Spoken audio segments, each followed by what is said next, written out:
Welcome back, guys. Today we're going to be covering the overhand. Now, in the previous episode, I went through the left hook and I showed you a number of things you might be doing wrong that are preventing you from being super effective with this punch. So today we're going to do the same thing, but with the overhand. And there are so many little things I see people do incorrectly that hinder the effectiveness of this punch. So today I have many points for you. Hopefully you can go through the whole list, recognize something you might be doing incorrectly, make the adjustment, and make this punch just a little bit more awesome, because this is going to be one of the big power shots that you should have in your arsenal that can knock people down.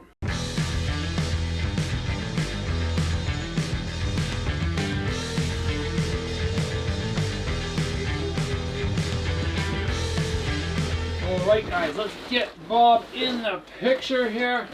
There we go. Now the overhand is interesting because we have our straight punch, we have our uppercut, we have our hook. And most people think, okay, those are our 3 punches. But the overhand is often forgotten and is very effective. And the first thing I want to talk about is when we throw the overhand, like many punches, not just focusing on the arm, but making sure the hips and the shoulder rotate first. So much so that at some point when I go to throw, my shoulder takes the lead, my arm falls behind for a split second, and then I go and land the shot. You guys can check out this slow motion replay of me landing the overhand, and you can see how my shoulder takes the lead, my hand falls behind, and then to get extra power, it picks up speed and then ends up catching my opponent. It's kind of like throwing a baseball. When you see somebody throw a baseball in the major leagues, their shoulder gets in front and their arm falls behind, and then the arm whips and takes off. Same thing on this one. When I throw, I don't want my shoulder staying way back here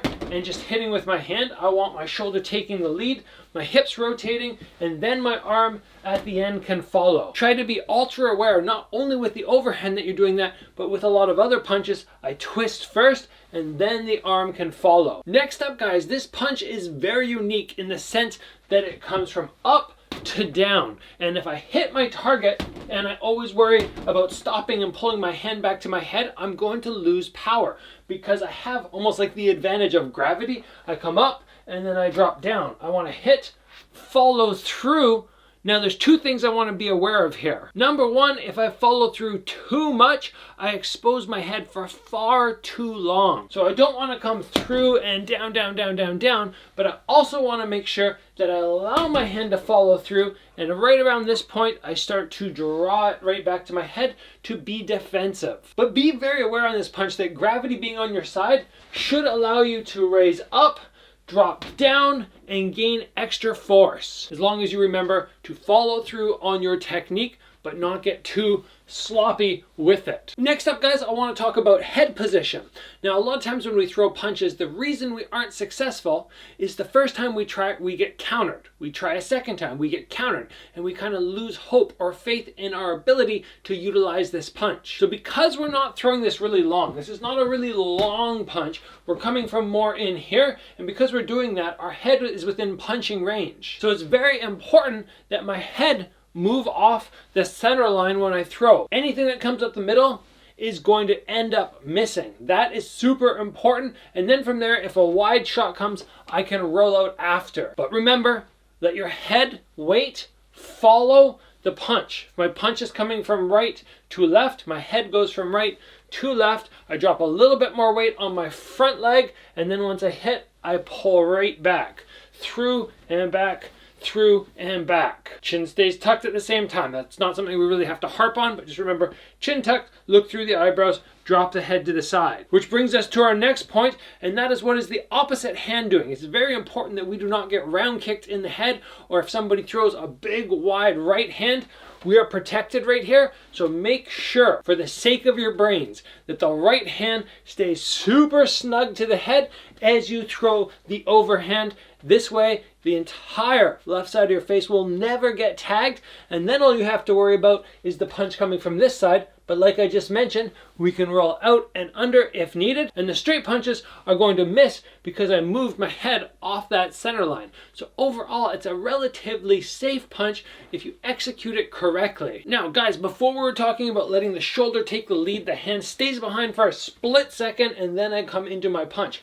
But a mistake that people often make is letting their arm go too wide. I never want to let my arm go straight on the shot, and I see people sometimes, they come like this and their arm is straight, straight, straight, and then they try to bend it at the end. We want to keep this nice and tight so that when I start and I drop, it's not clear at this point if I'm coming up and around or if I'm going to come up the middle or if I might just throw a hook. We want to blind this punch a little bit, make it difficult for the opponent to assess, is he going to hit me here or here or here? And we're going to do that by not allowing the arm to come super wide. And just number two, if I come through on this, I'm lacking power for sure. We want to keep this tight and tight and tight and tight and tight and then into the target. Don't let the arm stretch out too wide. It's going to definitely hinder this punch in a big way. Now, we talked about gravity before and how the punch comes down, but very often if I hold a hand pad for somebody, they overdo it and they get this hand way up here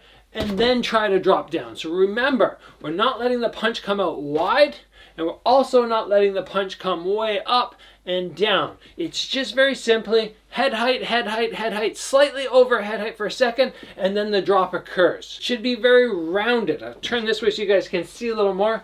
Just right from this position, I lift up, and when I make impact, this is very important. As always, my elbow is behind my fist. So I'm coming down on a maybe, 20, 30% decline, but my elbow is still up really high. If I let my elbow drop and I hit like this, now my arm can sort of fold and give out. So elbow high on the overhand is key, along with all the other points we've mentioned. Now, just a couple more here for you guys. Oh, guys, if you haven't already, please give the video a like, and of course, join the channel and get subscribed. Now, next I want to talk about our hand position. If I come with my arm completely locked like this, a lot of times I find it fairly difficult to land with the knuckles. So I end up just doing this with my hand. The tiniest of folds, even if my arm is completely taped up, like pre-fight taped, with gauze and all sorts of hockey tape, and I can hardly move it, I can still always get that out of it. And when I do that, it just makes it so much easier to make sure I'm landing with the knuckles, which are the hardest part of the fist, as opposed to in here, which is going to be a little more padded. So I could throw my overhand. This is done incorrectly. This one's incorrect. I can throw my overhand and sort of slap this section that you can see right now of the glove, but it's not going to be as devastating as getting that elbow high like we already talked about, folding the wrist a little bit and coming right through with those knuckles. You should see a tiny fold. If I relax my wrist now, it's more like that. I lift my elbow up and I just fold very slightly. I found this to be very effective for me. It keeps me from having less power and it helps protect my wrist just a little bit with that tiniest fold. And finally, guys, I want to talk about our target area. When we are hitting somebody with this shot, it's very tempting to come up to the top of the head. But if we can target the jaw, we're going to be that much more devastating with it. So instead of letting the hand we talked already about not letting the hand go too high, not going too wide. Instead of going really wide and coming up to the top of the head where you're not going to hurt the guys much, we keep everything crisp, we keep it sharp, and we come through right to the jaw.